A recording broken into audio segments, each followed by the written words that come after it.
So are you patient about the desire that is not manifested? Well, we don't want you to become complacent about it, but when you understand that if this time-space reality has caused you to focus a desire into being, it can be what you want to call a see it, hear it, smell it, taste it, touch it reality.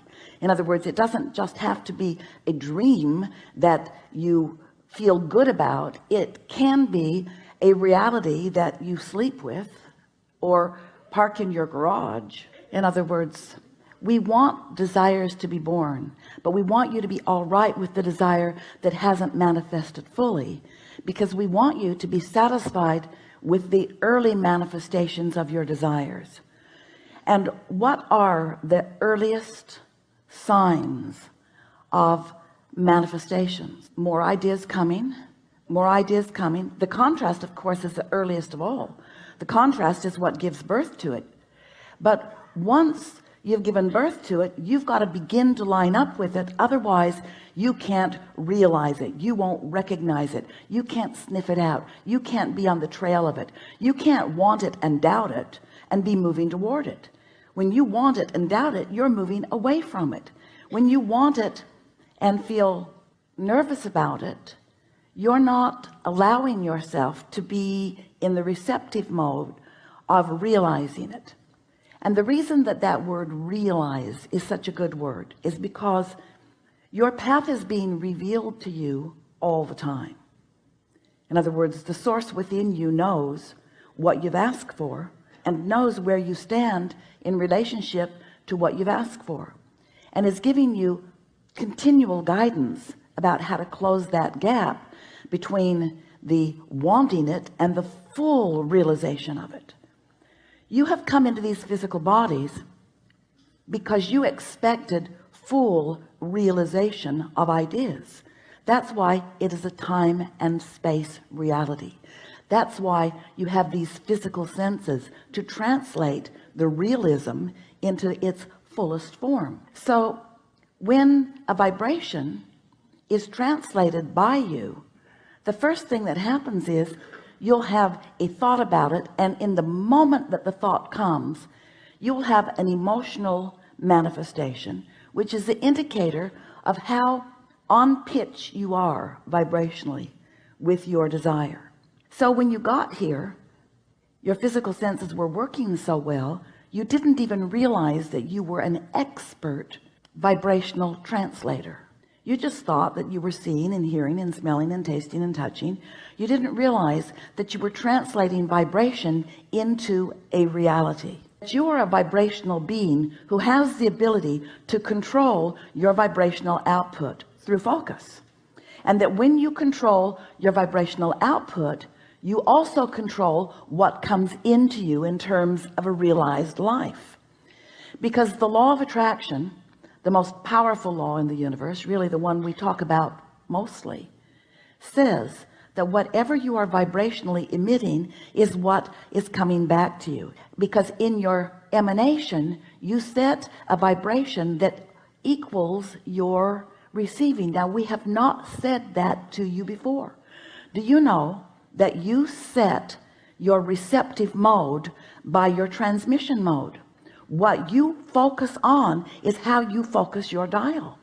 So you can't be saying one thing and getting another. You can't be thinking one thing and getting another. You can't be feeling one thing and getting another. The universe does not hear your words.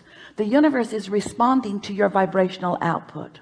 As you are offering this signal based upon what you are giving your attention to, whether it is in the past as you are remembering it, or in the present as you are observing it, or in the future as you may be imagining it, it doesn't matter. You're doing it right now. It's causing you to emit a signal now. That signal equals your point of attraction now, and the whole universe is queued up to respond to that vibration. The thing that would help you to emit the vibration, the one you want to emit, meaning the one that you want to be answered, the easiest way to do that is by caring, really caring about how you feel.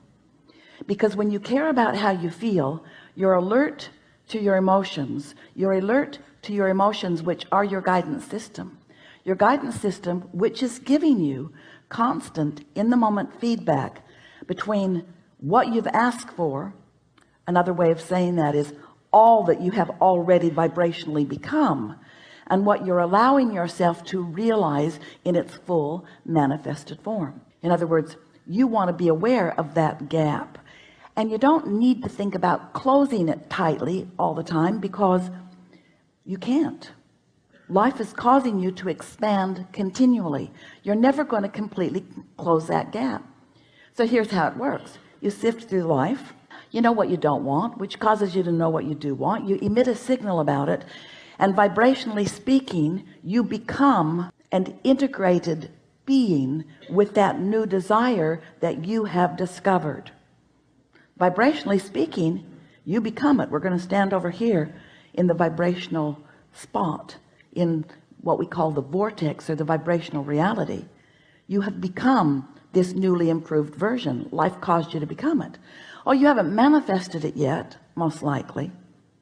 It's a new idea to you. It's a new idea that isn't all that familiar. It's a new and improved idea. But the larger part of you, the non-physical part of you that existed before you came into this body, that still exists in the non-physical realm even though you're here in this body, that part of you became that newly improved, that newly expanded vibrational version that life just caused you to become. But you're probably still standing over here in the same beliefs. Beliefs just a thought you keep thinking. It's a habit of thought. Standing over here in the same beliefs that you held when you launched that rocket. You're not ready to believe in your ultimate prosperity. Life caused you to want more money, but you don't believe in the more money that life just caused you to ask for. If you believed in it, it would be flowing into your experience. There is a vibrational version of you that you may or may not, usually not completely, be up to speed with. And that vibrational version of you is calling you toward it. It's calling because law of attraction is focused upon that new and improved version of you. And law of attraction is summoning all cooperative components to it. The question is, are you a cooperative component to your own desire? And the answer to that in many cases is no, not yet. I do not believe this thing I want. I'm giving lip service to it. Life keeps showing me that I want it, but I am, we're speaking from your perspective, often so wrapped up in the observation of what is, because after all, I can see what is, I can hear what is, I can smell it and taste it and touch it. What is so vivid. What is so vivid. Most of my vibration is about what is. And we want to say to you, that's a bit of a problem, because if what is so vivid, you give your attention only to what is can't change much. It's slow going. Have you noticed? So you've got to let go of what is a bit. You've got to stop telling it like it is and begin telling it as you want it to be. You've got to lighten up. You've got to stop defending what is as if there is someone standing there saying, why is that? How'd you get there? What are you doing there? What are you doing? What are you doing? Why did you do that? Why aren't you further down the road? You've heard those questions, and you've developed a pattern of answering them that comes out in your personality, like defending yourself, or like justifying yourself, or like rationalizing. And we want you to cut that out, because every minute you spend in defense is a moment in resistance, not in allowing. It's in resistance, not in receiving. It's in resistance to the path that is calling you, and that's why you feel negative emotion. So some things you want to know. First, if the path were not calling you, you would never feel resistance. Next, if you hadn't asked for stuff, the path wouldn't be calling you. So if you weren't mixing it up and expanding, then there wouldn't be an improved version of you calling you forward. But since there is, and since you can't change that, since you are eternal beings, since there is a source within you, since there is a source within you who knows all that you have become, who is calling you and other cooperative components to these focused points of realization. You rendezvousing with the things along your path, that's what life really is. You see, it's not just the final destination that you're rendezvousing with. You're rendezvousing with all the fun along the way. You get to rendezvous with the new idea. You get to rendezvous with the new and improved version. You get to rendezvous with the others who are ready to play with you. That's what you signed up for. That's what you wanted. That's what you said you are about. You are deliberate creators, genius creators, here in the best environment ever, launching rockets of desire all day, every day, and often holding yourself back from what you have expanded to be. I've never been a big believer in doing things that don't feel good. So as a holistic concept, if my gut says don't do it, I don't really do it.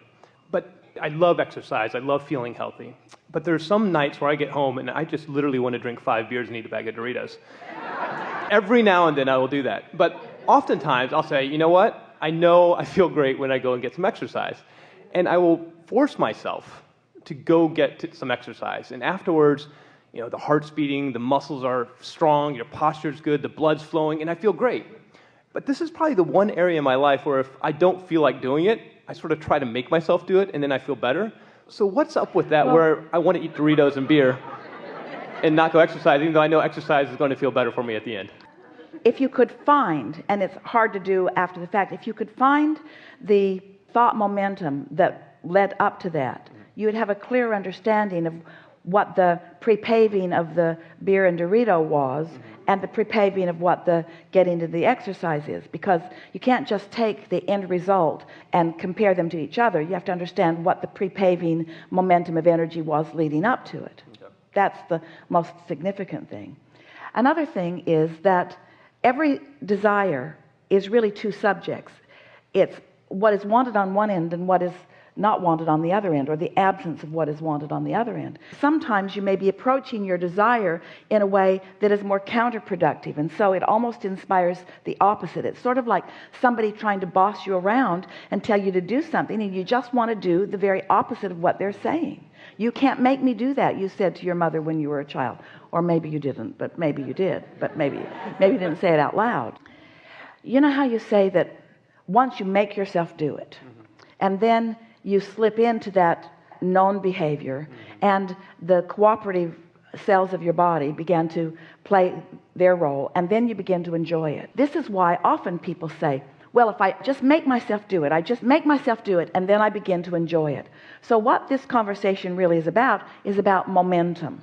It's about knowing what you want, and what you want being more dominant, and so it carrying the day.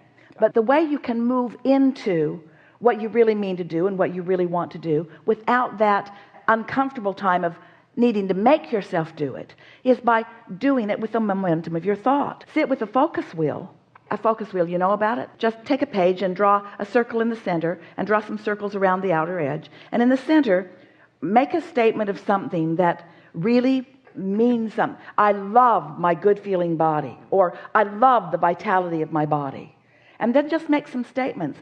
I love how my body responds, and I love that feeling of euphoria that I get, and I love the way the energy flows through my body, and I so adore that feeling of my heart pumping, and I like that feeling of posture and vitality and invincibility. And just write your way around here before you even get into your running clothes or whatever they are. Do that and then see what happens. Do some momentum before the action. Let the thought be the momentum factor, and then you won't have that having to make yourself do something that you don't want to do. And we are really proponents of never doing anything that you don't feel like doing, because there is counter production that happens during that time you're making yourself do it. You would be better off not doing it during that time.